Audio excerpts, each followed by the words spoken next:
Good morning, good afternoon, good evening, honey. That's right, I called you honey. And I'm not gay.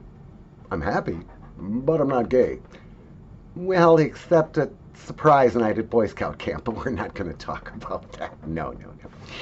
Anyway, this is ASGARD. ASGARD is a snuff that is flavored with mead, honey, and of course, because it's German, the menthol. Lots of menthol. No, not a lot. I shouldn't say that. That's okay. I got a little story to tell you about honey, and mead in just a minute. After I take the pinch, I'll need some time to evaluate it, so I'll fill it with a good story. The consistency of this, the grind, is somewhere between medium to fine, closer to medium. Moisture level also medium, closer to dry than medium, or closer to medium than dry. It will compress into the tin like Play-Doh or modeling clay, but it doesn't hang together in a Prilla or a Prisa. I could even show you. I've been pinching this apple seed size pinch between thumb and forefinger for a few minutes, and I just let it go, and you can see it just falls apart right into the tin. So not a lot of moisture there. It should not be difficult to sniff, however. So we're going to take a look at it. You know, in the tin, I smell, and I didn't, when I initially opened the tin, the menthol wasn't real present, but it is now. And that's mostly what I smell, is that edge of menthol, not really smelling a lot of the tobacco base, and not a lot of the honey scent, but it's going to behave differently in my nose than it is just sniffing it in a tin. So I almost stuck my nose in the fucking thing. All right. Well, let's give it a pinch, and we'll try. We'll talk about mead.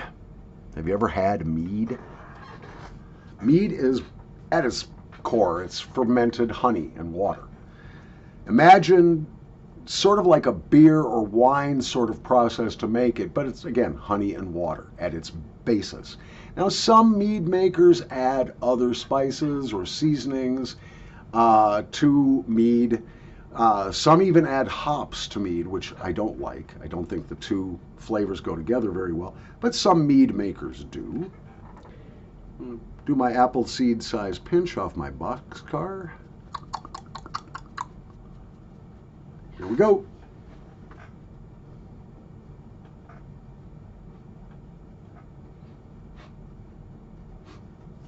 I got snuff all over me. As always, I am the sloppiest snuff taker. Like, I wear as much snuff as I put up my nose. All right, so let me give this a minute to process in my nose, and I got a little story to tell you about mead and honey. Mead, this fermented honey and water beverage, was very important, and starting in medieval times, one of the most important jobs in any village or city was the mead maker. Now, we use the term honeymoon. In Spanish, it's luna miel. Okay, same thing, honey, or luna, moon, miel, honey. Miel, of course, you can hear, sounds like mead. The luna miel, or honeymoon. And this is because the mead maker would, either the family would purchase it, or perhaps if it was an important person in the village, the mead maker would gift them with the mead. And the idea is that the newly wedded couple for 1 month, or 1 moon, would drink the mead, and of course, young, inexperienced, maybe tentative or frightened lovers, as married people are supposed to be, maybe the mead would relax the missus a little bit, relax the mister a little bit, and since they were using it for the entire month, if they kept having sex, chances are they would get pregnant and have a baby. And that was important to the survival of the society, have kids. So the mead maker was really, really important. And that is where we get the phrase honeymoon. So now you know. You feel wiser? Probably not. Let's talk about this. It's up in my nose. It's been working for a little while. And yeah, the honey and the mead are both very subtle. They are actually pretty much indistinguishable. If it was going to contain mead, I would expect maybe just an edge of booziness, but there's not. There's no liquor or winey scent to this, really. The honey that's there is not overly sweet, and it's pretty subtle. And then we've got, of course, because it's a German style snuff, maybe even made in Germany, it has to have, of course, the menthol. I could just see Sergeant Schultz on Hogan's Heroes. Remember that show? Going, Jawohl, Herr Kommandant. Menthol. And of course, everybody knows about the menthol enema cults in Bavaria, but we won't talk about that because it's rather disgusting. No, the Germans love their menthol, and I get it. Menthol does three jobs. Okay, menthol basically kind of preserves the snuff. It makes it even harder for pathogens to grow in the snuff. Secondly, it opens up the nostrils. You know, you can better appreciate subtle aromas in your snuff if you have a little menthol. And finally, it augments the nicotine, which is something I didn't know till recently. God, I got getting snuff all over my mouth and yeah. So there's menthol. The menthol is a natural menthol. It does not smell chemical. It is not overdone, and that's a good thing, the menthol. If you are a menthol hater, there's almost not enough menthol here to hate. But if you're a menthol lover, there is not nearly enough menthol to love. It's kind of just in the middle, and it does its job, and it's not bad. Very little of the mead scent. The honey is very subtle, not overly sweet, but then we get to this base tobacco scent, and it's good. It's really good. Now, if this review was just based on the quality of tobacco alone, this would be a 5 out of 5 all day, every day. But I'm not going to give it a 5 out of 5, and I'll explain why in just a minute. Okay, the pH on this is wrong, or at least it's wrong for my body chemistry. It's too acidic. I would love to put a pH meter on this and actually see what the pH is. I suspect it's wrong. It's not at a neutral point between alkaline and acid. And it makes the soft palate hurt. It stings, and that sting doesn't go away. It's just there. And I get this sometimes. There's schmalzlers that cause the same thing. It's not unique to this PFALZER ASGARD, but I really don't like snuffs that burn that soft palate. And it makes it much less pleasant. Now you could say, well, you took it up too high. I don't think so. I think this is just the normal, as we call it, backdrip, or I don't even know. There's other terms for it. It's just the normal drain you get when you take snuff. And that mucus that's going down the back of my throat is not the right pH, and it doesn't feel good. So, nicotine. Well, it's hard to tell on one little pinch, but I didn't get the instant nicotine pulse, in the side of the nose, which is one of my telltales. I'm not feeling any flushing in my face. I am not getting like the sensation that I'm getting hot. Any of the other things, heart rate has not gone up. So the nicotine in this, I'm guessing, and I'll know after I do it in a larger quantity, but the nicotine on this one is barely medium. And I'm going to get some argument from this because I've had other people tell me, oh God, this is just nicotine up the ass. No, not really. At least not for me. It's just kind of in the middle.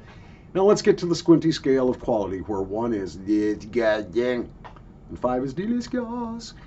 I'd love to give it higher marks because the tobacco base is just wonderful in this. I like the idea of the scenting of the mead and the honey, but neither one is identifiable as a separate aroma. They just kind of augment the sweetness of the base tobacco without being confrontational. Menthol is kind of meh, kind of in the middle. But if you don't like menthol, you still won't like this. And if you love menthol, you won't like this because there's not enough.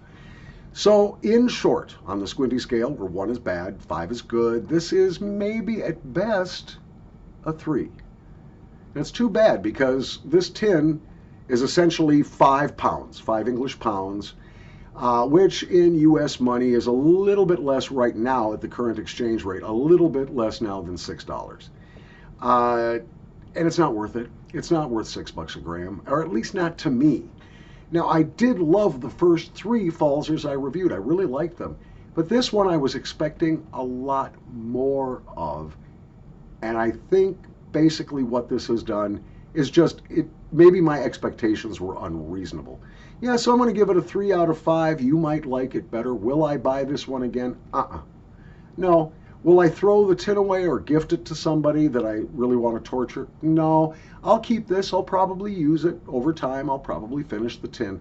But this is not one I'm going to buy again. And if you are going to choose something from the PFALZER line, maybe this is one you put on a back burner till you try some of the others, which I know are excellent. This is just kind of pedestrian, and there's not a lot there. So other than the tobacco base, which again is fantastic. It's perfect. But the pH, unfortunately, is not. So there we go. From the dank basement, next one I'm coming up with to review is the Comic, also from PFALZER. As we work through these PFALZER snuffs, which I bought on artisansnuff.com. Again, US price $6-7 for a tin. Maybe not worth it for all of them. You might want to be very careful and watch a lot more reviews and pick a couple of the entire range. Now, one of the things I am going to do, and I hate that I'm doing it because I'm just pandering to the dude. And again, I'm jealous that I didn't do it first, but I'm going to get over to Mr. Snuff and see which of the Simply Snuff labeled snuffs I can buy and try. And I'm going to warn you right now, Simon, you got a lot of competition. And I'll go into it with an open mind. I won't be jealous that you have 6,500 subscribers to my 2,600. And I've been in this since, what, 2012, 2013, something like that when I first started. And Simon's been at this for like a year. And he already has 3 times the subscribers that I have. I would really like to know how he did that. I won't monetize. This is not a commercial business for me. Not that there's anything wrong with that. If Simon can make a buck, I hope he does. I hope his 4 snuffs that he has made are well accepted, well received. I think it's great that somebody that reviews snuffs on YouTube finally had the cojones to go out there and start his own range of snuffs. I wish I had done it first. But I'll keep an open mind. But I got to get over to Mr. Snuff before his snuffs are all gone so I can get some. Also, I'm waiting for samples from Jeremy from Gadsden Mill. And I think he will be sending me something very soon for me to review, as I mentioned in my last video. So anyway, the next one will be the Comic, also by PFALZER. Again, the ASGARD, 3 out of 5 on the squinty scale at best. Nicotine at best, 5 out of 10. Bad pH to my body chemistry. Menthol is natural and restrained, which I respect. That keeps this from being a 2 out of 5. So this is a 3 out of 5. Not worth buying for me ever again. From the dank basement, please write me comments, even if they are insulting and nasty, because at least it means you're watching my video and participating. Thank you for subscribing if you have not done so. If you are a Simply Snuff subscriber, why don't you subscribe to me too? Different perspective, different style. You might enjoy my videos as much as you enjoy Simon's. So if you're already one of his subscribers, but not yet one of mine, come on over and subscribe to me too. As always, thank you for pressing the like button. Contrary to bad information that so-called know-it-all experts have given me on YouTube here, yes, the like button does affect the algorithm and you will get more recommendations the more likes you have. It's also good for my fragile ego. If you have subscribed, don't forget to click the notification bell icon, and just maybe YouTube will recommend my future videos to you. It's a very complicated thing with YouTube. First of all, I'm relatively certain that the most recommended videos are the ones that carry the most advertising. Because, of course, YouTube wants to maximize the bang for the buck for people who buy advertising time. And I suspect that works into the algorithm, which makes the algorithm just a hair mercenary and dishonest. But we can build the channel so even if you really don't like the video, you can click the like button and it may allow more people to see my content. So that's how that works. So where are we? Subscribe, yeah. Comment, yeah. Notification bell, yeah. Like button, yeah. And of course, you may always write me an email directly at unclesquinty no spaces, no capitals, unclesquinty at gmail.com. Have a great